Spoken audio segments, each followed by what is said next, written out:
Mesdames, Messieurs, bonsoir et bienvenue sur cette nouvelle édition d'information sur la télévision Labari. Et comme chaque dimanche, nous recevons ce soir comme invité M. Lawal Abdoulaye Ibrahima. Il est doctorant en droit public. Et avec lui, donc, nous allons parler de plusieurs sujets liés à la protection des droits fondamentaux des citoyens en Afrique en général et au Niger en particulier. Le temps donc de débuter cet entretien, retenez que les syndicats des enseignants ont décidé d'observer une trêve d'une semaine. C'est l'une des principales conclusions qui a réuni hier la partie gouvernementale et les syndicats du secteur de l'éducation. D'autres précisions dans ce reportage de Hassan Saleh Moustapha. Ils avaient tous les mêmes soucis.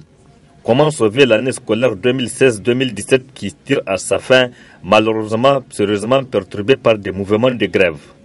Ce qui justifie d'ailleurs leur présence tous ce samedi soir à la primature.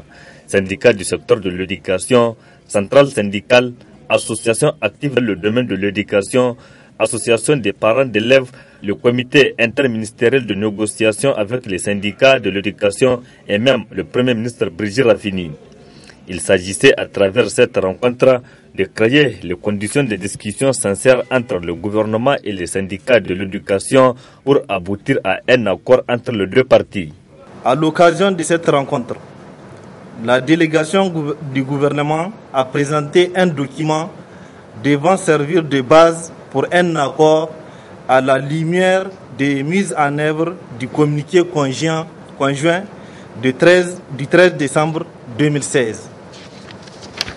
Les syndicats, tout en se réjouissant de l'initiative prise par M. le Premier ministre, ont souhaité pouvoir disposer du temps qu'il faut pour prendre amplement connaissance du document proposé par la délégation gouvernementale.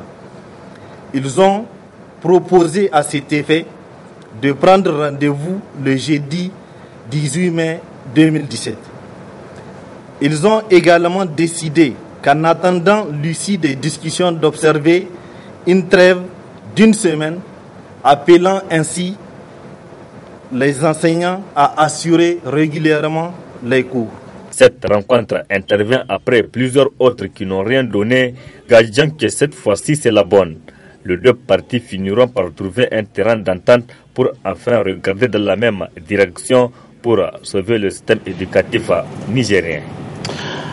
Dans ce journal, un retour sur la journée d'hier, c'est la journée du 13 mai, une journée dédiée à la femme nigérienne. À cette occasion, plusieurs manifestations ont eu lieu ici à Niamey, à l'intérieur du pays.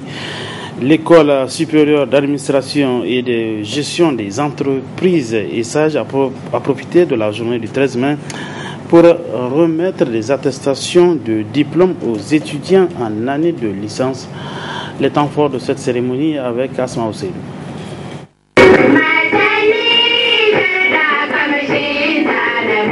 Dans le cadre de la célébration de la journée de la femme nigérienne, l'école supérieure d'administration et gestion des entreprises a également profité de cette occasion.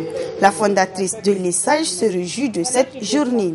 Comme à l'accoutumée, depuis la création de l'ESAGE, nous fêtons aujourd'hui le 13 mai, journée nationale de la femme nigérienne. Nous fêtons cette journée parce que nous y croyons. Nous avons participé à la marche du 13 mai. Et ESAGE a été créé par une femme. Donc, nous nous sommes dit que nous avons le devoir de perpétuer la mémoire de cette journée mémorable du 13 mai. Présent à cette cérémonie, le réseau des femmes cadres du Niger donne l'historique de la journée. Avant la dite journée, n'est-ce pas, lorsque la décision a été prise d'organiser le grand rassemblement, n'est-ce pas, de la conférence nationale qui a eu lieu le 29 juillet donc, au Palais des Sports. Les femmes donc, se sont mises à se renseigner et elles ont constaté qu'au niveau du comité préparatoire, donc mis en place au ministère des Affaires étrangères, donc sur en tout cas un regroupement important de plus de 100 100 représentants, donc 107, peut-être que celles qui sont à côté donc, ont beaucoup plus de précision que moi. Plus de 100 en tout cas représentants, il n'y avait qu'une seule femme. Occasion pour Mme Baribi Betanyandou, une femme combattante, de faire le point sur le poste qu'elle a préféré durant son parcours. De toutes les fonctions que j'ai occupées, je vous dis honnêtement, là où je suis le plus à l'aise, c'est avocate. Vous savez pourquoi? Parce que la parole est libre. Vous êtes face à vous-même. Vous êtes face à votre client. Et vous avez le droit de dire tout. Tout pour le sauver. Tout pour le sortir. Tout pour l'aider. Donc, vous n'avez pas à mettre des gants. Or, les autres fonctions, vous êtes politique, vous êtes administrateur, vous êtes obligé de jongler. Vous êtes obligé même parfois de taire la vérité. Or, ici, tu ne tais pas la vérité. Tu dis ce qu'il y a. Une remise de diplôme à licence et cadeau symbolique aux étudiantes en première et deuxième année de l'ESSAGE a immortalisé cette cérémonie des femmes de l'École supérieure d'administration et gestion des entreprises. Le leadership féminin, un gage pour le développement du Niger, c'est le thème d'une conférence débat organisée hier par le Conseil régional de la jeunesse, de Niamey. Une conférence qui s'est tenue à l'occasion de la Journée nationale de la femme nigérienne et elle a été animée par 3 conférencières. Le résumé de cette conférence débat avec Hassan Saleh Moustapha. Les textes ne sont pas non plus appliqués. Aujourd'hui, quand on regarde, Elles sont 3 conférencières qui ont entretenu l'assistance sur le leadership féminin. D'abord, le commandant Aïchetou Ousmane, qui a été récemment décoré par l'ambassade des États-Unis pour son engagement dans la sensibilisation sur les genres.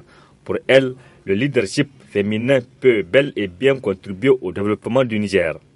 Quand on parle de leadership féminin, il faut d'abord partir sur l'idée de comprendre le leadership.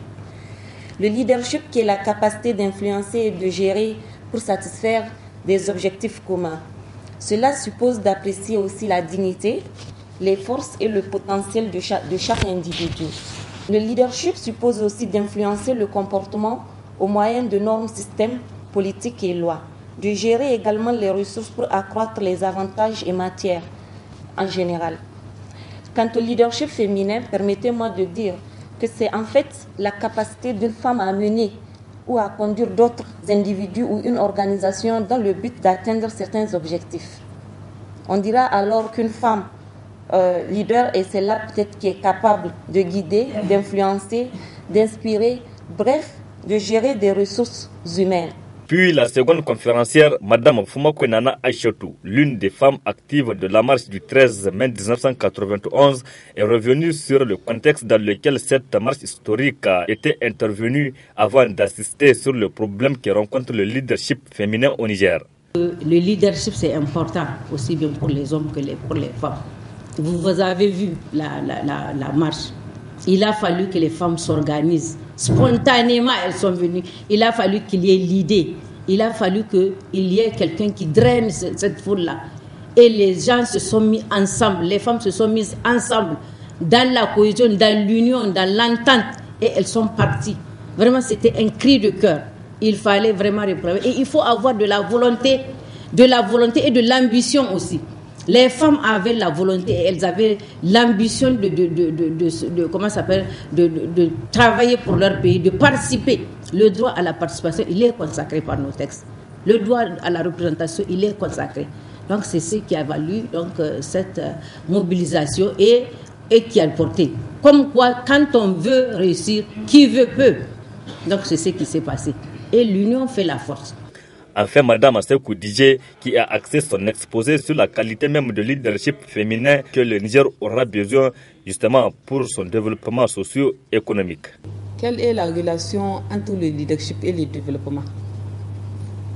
Pour appréhender cette relation, il faut montrer qu'il existe une relation entre les notions de pouvoir et les notions de leadership. C'est-à-dire que le pouvoir et le leadership sont intimement liés.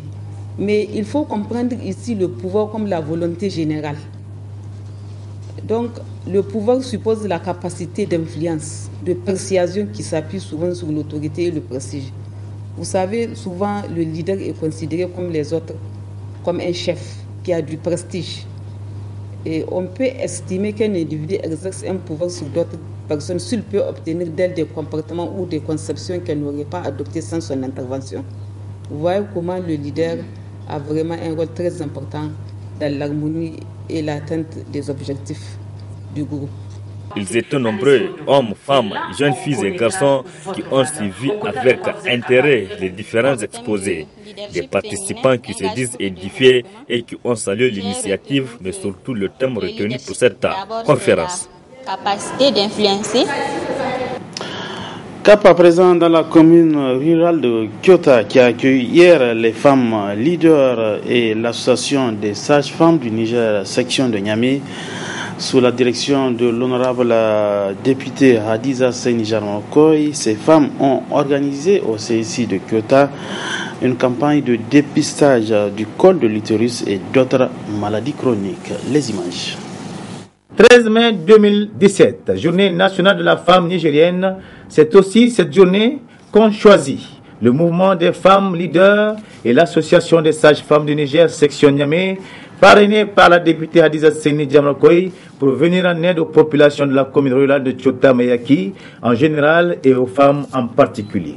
Plusieurs actions ont été menées par ces deux entités dans cette localité, telles que des opérations de dépistage du cancer du col de l'utérus, une vaste opération de don de sang et plusieurs soins médicaux.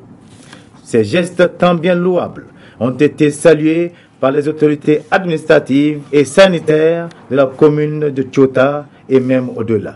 L'honorable Seyni-Jarmakoy Hadiza nous a rencontrés plusieurs fois pour organiser cette activité en respectant les principes et les normes de la santé, ce qui m'a beaucoup plu, et nous avons réussi ensemble à déterminer les actions prioritaires compte tenu des besoins sur le terrain.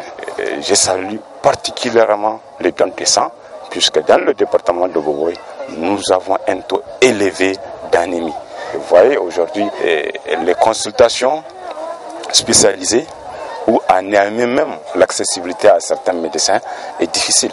Donc cette action, vraiment, elle est à saluer. Et si toutes les femmes de différentes localités vont faire comme ce qu'elle est en train de faire, je vous assure, la population va sentir réellement qu'elles sont représentées. C'est un service qu'ils ont tant cherché et voilà qu'aujourd'hui le service est à proximité, il y a un accès libre, tout est donné gratuit. Je pense qu'on ne peut que se féliciter par rapport à cela et encourager davantage ces bonnes volontés qui ont dû organiser cette séance-là.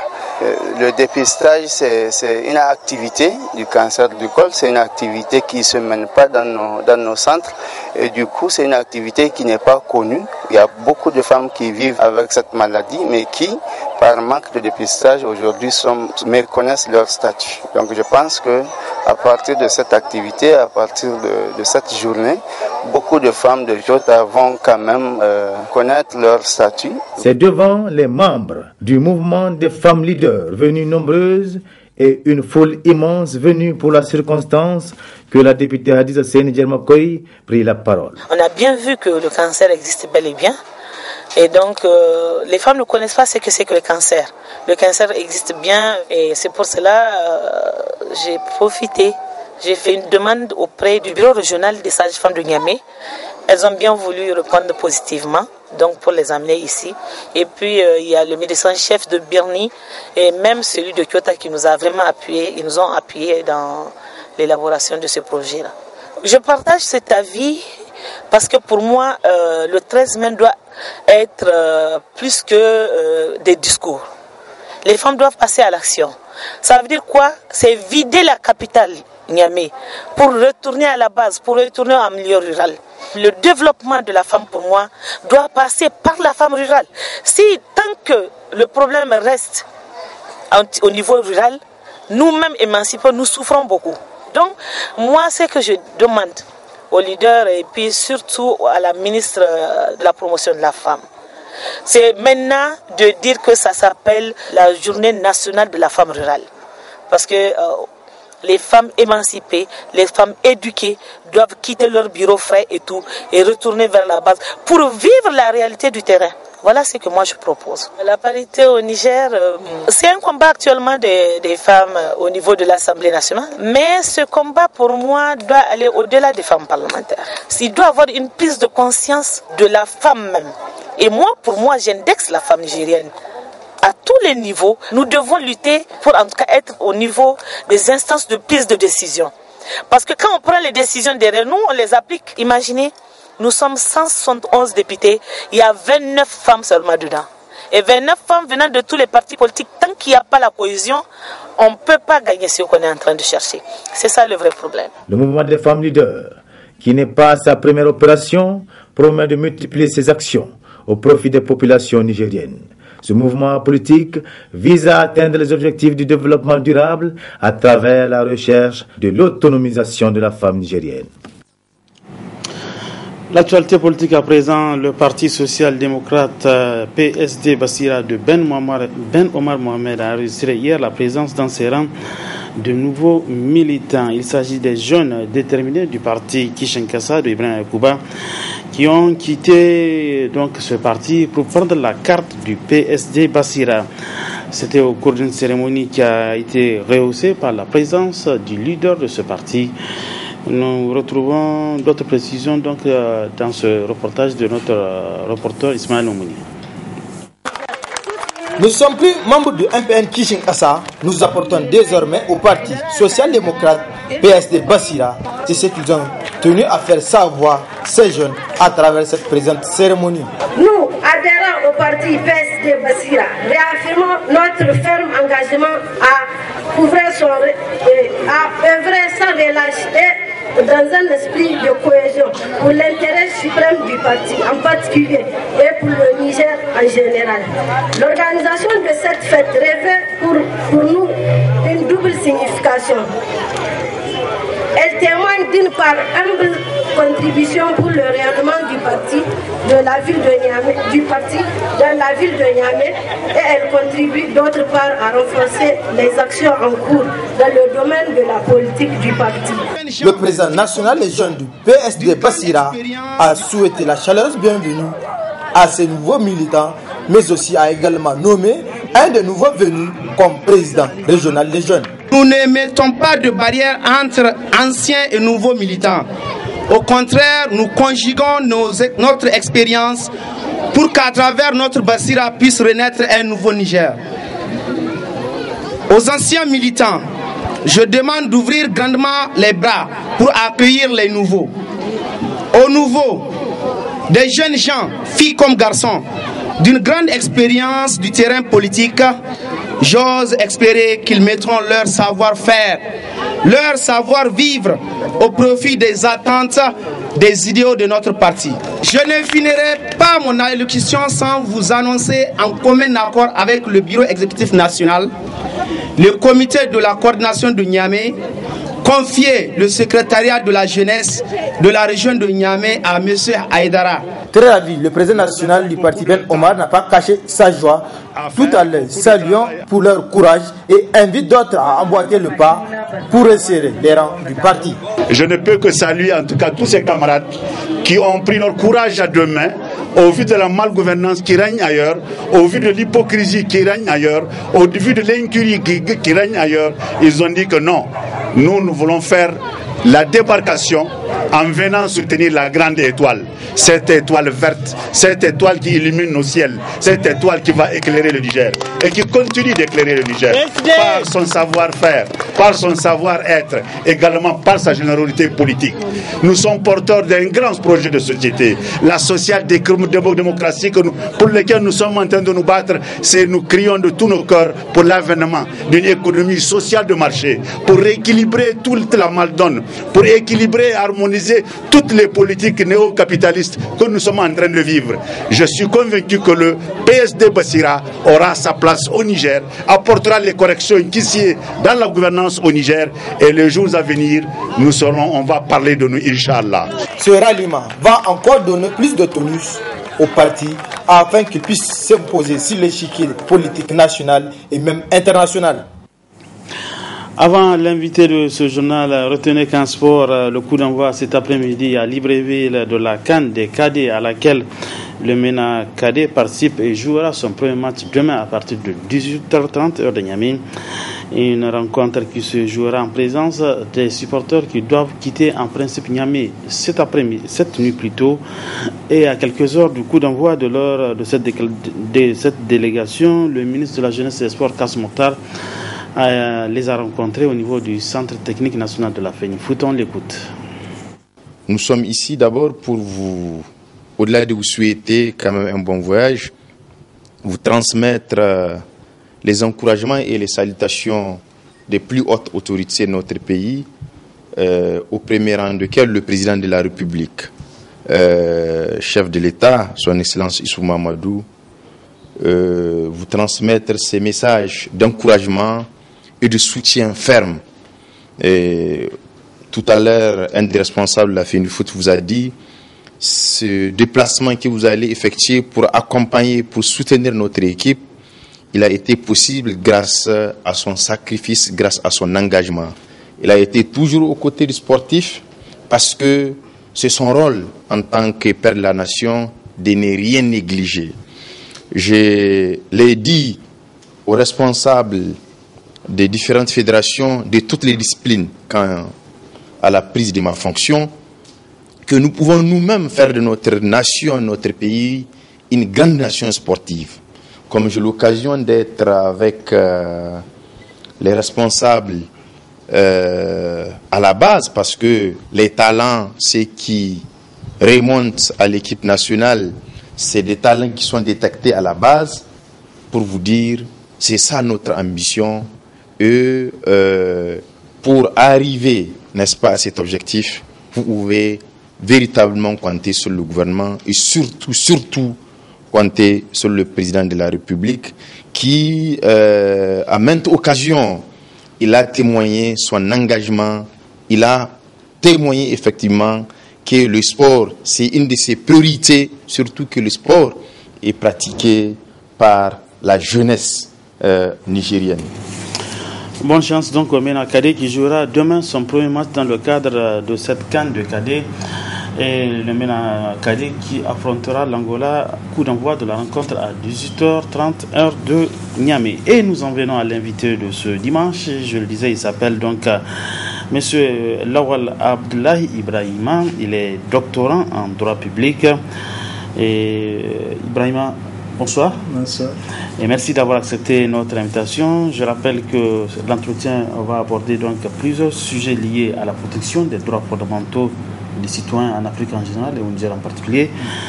La première question, nous allons la consacrer à la légalité de l'engagement et de déploiement des forces de l'ordre lors des manifestations. Situez-nous un peu à quoi ça consiste cette légalité. En fait, l'engagement et le déploiement des forces de défense et de sécurité ou bien des forces de l'ordre à l'occasion des manifestations sur des voies publiques sont réglementés, sont encadrés par la loi et les règlements de la République et pour qu'il n'y ait pas abus des droits des citoyens, notamment leur droit à la manifestation, à la vie, au respect de leur dignité, de leur intégrité physique notamment. Alors, parlez-nous des différents types de manifestations dont vous parlez, toi. Il peut y avoir des attroupements sur une voie publique. Donc, il s'agit là d'un rassemblement prémédité d'individus sur la voie publique. Et au cas où ce rassemblement-là n'est pas déclaré, n'est pas conforme aux lois et règlements de la République, donc il peut y avoir intervention des forces de sécurité pour mettre fin à ce rassemblement-là. Alors, par rapport à l'intervention des forces de l'ordre, parlez-nous un peu du respect du principe de la proportionnalité dans l'engagement et le déploiement des forces de l'ordre lors des manifestations? Dans l'engagement des forces de l'ordre lors d'une manifestation illégale ou bien qui n'est pas déclarée, il y a ce qu'on appelle justement le respect du principe de proportionnalité. En quoi consiste-t-il? Il consiste généralement à utiliser des voies, des moyens légaux, notamment les gaz, par exemple, comme ce que les policiers utilisent. Ce sont des matraques, ce sont des armes qui sont, dont l'usage est réglementé. Et à ce niveau, quand même, il faut préciser que ce qu'on voit en Afrique, qui n'est pas une spécificité du Niger, il y a généralement de l'abus de la part des forces de l'ordre, qui généralement font un usage véritablement excessif, et au regard de la pratique qui est constatée tant au Niger qu'ailleurs, on remarque que vis-à-vis des personnes à main nue qui manifestent, même si la manifestation est illégale, il y a quand même un usage qui pourrait être préjudiciable à l'intégrité physique. On a même des cas où des citoyens peuvent le revivre. Mais là, comment mettre fin à ce abus de l'usage dont vous avez parlé des forces de l'ordre? Je crois que c'est sur le terrain, quand il y a l'engagement des forces de l'ordre sur le terrain, leur déploiement nécessite nécessairement un encadrement. Sur le terrain, il y a une certaine coordination. Pour faire référence à ce qui s'est passé le 10 avril 2017 à l'université de Niamey, on a remarqué qu'il y a une absence totale de coordination, et c'est ce qui a donné lieu à des abus, à un laisser-aller total qui a occasionné véritablement des scènes de torture qui ne sont pas admissibles dans un état de droit. Justement. Alors, là, est-ce qu'on peut dire quand même qu'il y a un déficit de formation des forces de l'ordre quand il faut un abus comme ça? À ce niveau, comme vous l'avez relevé, c'est lors de la formation que les forces de l'ordre, les forces de défense et de sécurité de manière globale doivent être formées au respect strict des droits humains, des droits fondamentaux des citoyens, notamment le droit à la vie, à l'intégrité physique, à la dignité, parce que les traitements généralement administrés par les forces de défense et de sécurité portent atteinte généralement à ces droits des citoyens. Alors, tout à l'heure, vous avez parlé un peu des principes d'usage. On a constaté, même pas au Niger, partout en Afrique, lors des manifestations, il y a beaucoup d'interpellations. Alors, parlez-nous un peu de ces principes d'usage lors des interpellations des manifestants. Généralement, les principes d'usage sont, entre autres, quand il y a des forces de l'ordre sur le terrain, envie de disperser des manifestations illégales ou bien des manifestations, si vous voulez, spontanées des citoyens sur des voies publiques qui empêchent aussi aux autres citoyens d'exercer leurs activités quotidiennes. Généralement, on remarque à ce niveau qu'il y a une certaine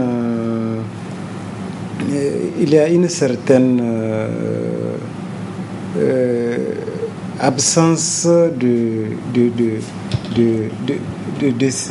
si vous voulez, d'avertissement. Il y a des signaux sonores, notamment des feux intermittents, des tirs de sommation.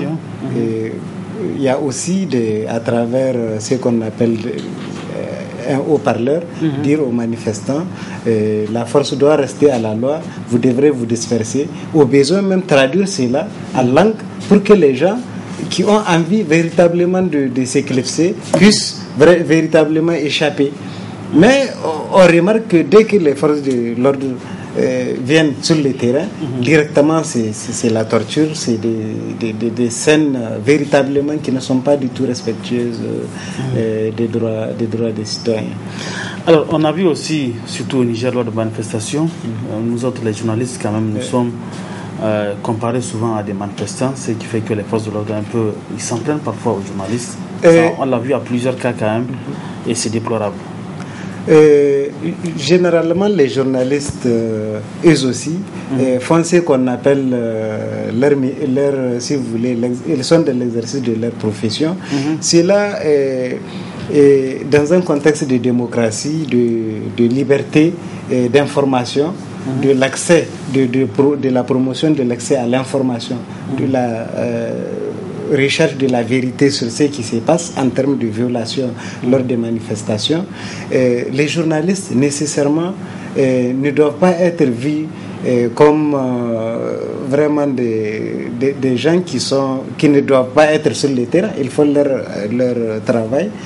Et c'est cela qui permet, souvent dans des cas très difficiles, de connaître quels sont les auteurs des différentes violations constatées. Et cela facilite la poursuite si nécessaire. Et c'est regrettable de constater que les journalistes souvent sont pris à partie. Ailleurs, ils sont protégés.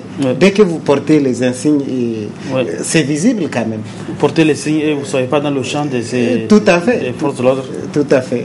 Je crois qu'on doit faire en sorte que les journalistes puissent exercer quand même. C'est quand même des métiers risqués.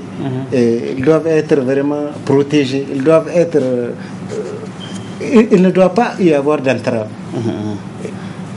Alors, docteur, par rapport à tout ce que vous avez énuméré depuis le début de cet entretien, est-ce que vous pensez qu'au Niger, quand même, tous ces principes par rapport au déploiement des forces de l'ordre lors des manifestations, est-ce que vous pensez qu'il y a le respect de tous ces principes quand même? C'est quand même triste de le dire, ces principes ne sont pas du tout respectés. Et vraiment, et au niveau des autorités, au niveau des journalistes, tout le monde, et même au niveau des citoyens, tout le monde doit s'y mettre pour que véritablement ces règles-là, qui sont véritablement fruits de ce qu'on appelle la gouvernance démocratique, puissent véritablement être respectées. Oui, tout à l'heure vous avez parlé de la gouvernance démocratique. Parlez-nous un peu du respect des 5 dimensions de cette gouvernance démocratique. La gouvernance démocratique, comme vous l'avez précisé, elle a plusieurs dimensions, notamment l'efficacité de la gestion publique. Quand on gère des secteurs publics, on doit gérer les ressources véritablement de manière à ce que les usagers puissent être mis dans leurs droits. Généralement, ce qui occasionne des troubles, des manifestations, c'est le non-respect véritablement du principe de l'efficacité de la gestion publique, notamment au niveau des universités. Il y a aussi la légitimité du pouvoir et la bonne réaction. Quand le pouvoir véritablement est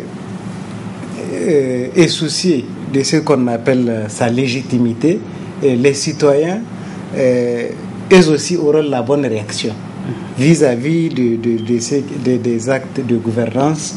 Ils sont plus ou moins d'accord, ils échangent, on tombe plus ou moins sur un compromis par rapport à la gestion publique.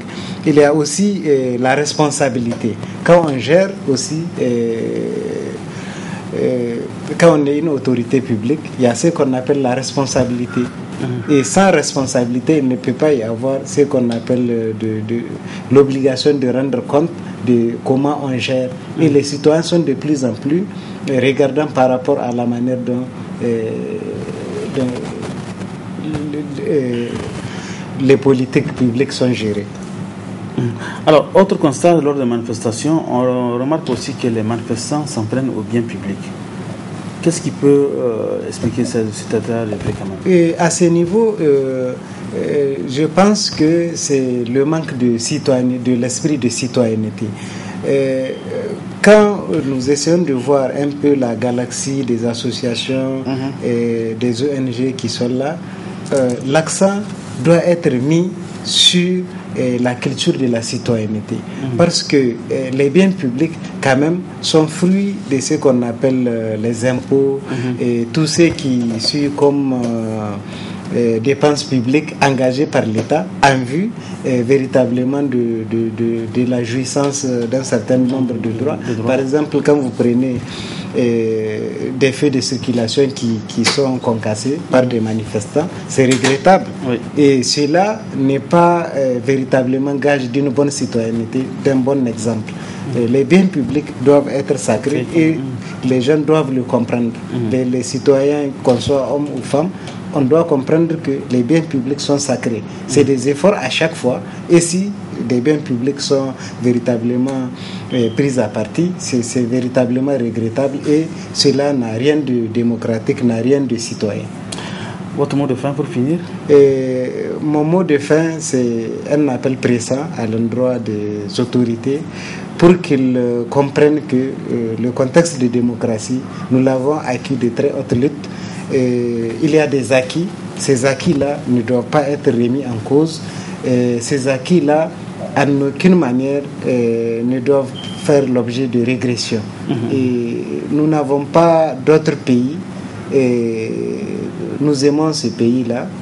Il faut que les gouvernants et les gouvernés comprennent que si ces pays est dans une situation de stabilité, c'est favorable pour l'épanouissement citoyen, pour véritablement qu'on parle du Niger en tant que pays véritablement où les citoyens sont véritablement un modèle. Voilà, merci bien Lawal Ablaye Ibrahima. Je rappelle que vous êtes doctorant en droit public à l'université Cheikh Anta Diop de Dakar. Et merci de nous accorder cet entretien. Je rappelle que nous avons eu à parler avec vous sur plusieurs sujets liés à la protection des droits fondamentaux des citoyens en Afrique en général et au Niger en particulier. Merci et bonne chance. Merci beaucoup. Ainsi prend fin donc cette édition d'information. Mesdames et messieurs, merci à vous de l'avoir suivi. Bon début de semaine à tous. Bonsoir.